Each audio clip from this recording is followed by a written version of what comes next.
रामपुर गांव का एक शांत और खुशहाल गांव था। वहाँ के लोग एक दूसरे की मदद करते, त्योहार साथ मनाते और हर सुख दुख में साथ खड़े रहते थे। उसी गांव में कमला नाम की एक बहू रहती थी। शुरुआत में वो बहुत सीधी सादी और संस्कारी दिखाई देती थी।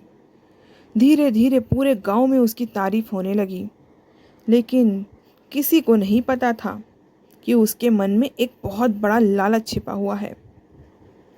कुछ दिनों बाद गांव में अजीब घटनाएं होने लगी।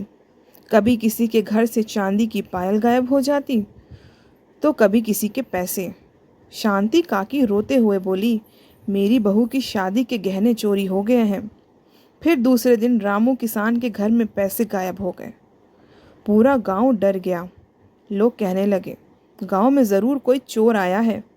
लेकिन किसी को अंदाज़ा ही नहीं था कि चोर गांव की अपनी बहू कमला ही है। कमला बचपन से ही लालची थी। उसे महंगे कपड़े, गहने और पैसे बहुत पसंद थे। लेकिन उसका पति मोहन एक साधारण मजदूर था। कमला हमेशा सोचती, गरीबी में ज़िंदगी क्यों बिताऊं? अगर थोड़ा थोड़ा सामान चुरा लूं तो कोई पकड़ भी नहीं पाएगा। धीरे धीरे उसकी चोरी की आदत बढ़ती गई। वो दिन में औरतों के घर जाती, उनसे बातें करती और मौका देकर छोटी मोटी चीज़ें चुरा लेती थी। कुछ टाइम बाद तो हालात इतने ख़राब हो चुके थे कि हर घर में चोरी होने लगी। औरतें डरने लगी। कोई अपनी अलमारी में ताला लगाता, कोई पैसे ज़मीन में छिपाता।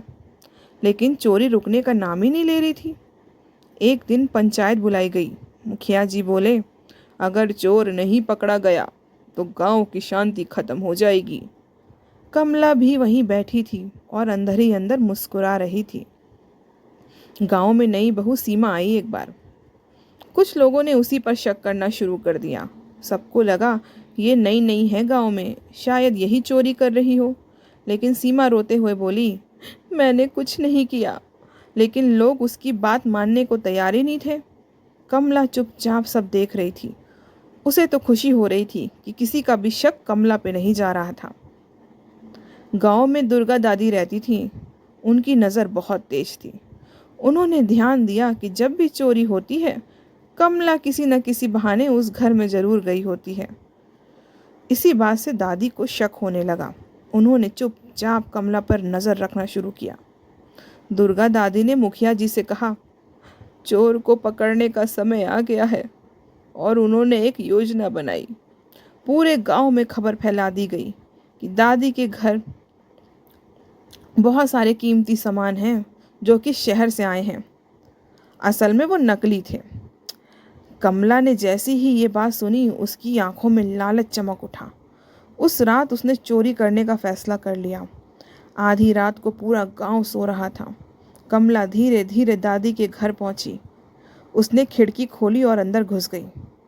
जैसे ही उसने गहनों का डिब्बा उठाया, अचानक दीपक जल उठे। चारों तरफ गांव वाले खड़े थे। मुखिया जी जोर से बोले, तो तू है गांव की चोरनी? कमला डर गई। उसके हाथ कांपने लगे और डिब्बा उसके हाथों से नीचे गिर गया।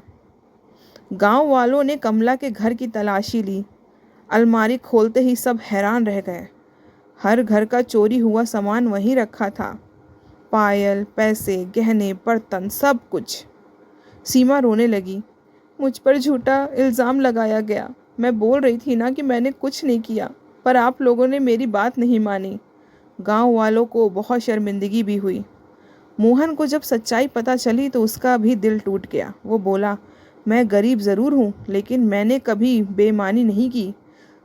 तब जाके कमला रोने लगी। उसे अपनी गलती का एहसास होने लगा। अगले दिन पंचायत बैठी। कुछ लोग बोले, इसे गांव से निकाल दो। कुछ बोले, पुलिस के हवाले कर दो। कमला हाथ जोड़कर रोने लगी, मुझसे गलती हो गई, मुझे माफ़ कर दीजिए। तभी दुर्गा दादी उठी। उन्होंने कहा, गलती बड़ी है, लेकिन अगर इंसान सच में बदल जाए तो उसे एक मौका ज़रूर देना चाहिए। गांव वाले सोच में पड़ गए। तब जाके मुखिया जी बोले, अगर कमला सबका सामान लौटाए और मेहनत से ज़िंदगी बिताने का वादा करे तो उसे एक आखिरी मौका दिया जाएगा। कमला रोते हुए तैयार हो गई। धीरे धीरे कमला ने अपनी आदत बदल दी। वह लोगों के घर काम करने लगी, गरीबों की मदद करने लगी और ईमानदारी से जीने लगी। जो लोग उससे नफ़रत करते थे वही लोग बाद में उसकी तारीफ़ करने लगे। एक दिन दुर्गा दादी मुस्कुराती बोली, सबसे बड़ी जीत दूसरों को हराने में नहीं, खुद की बुरी आदतों को हराने में होती है। कमला के आंखों में आंसू बहने लगे। समय के साथ साथ कमला सच में बदल गई और रामपुर गांव में फिर से खुशियां लौट आई।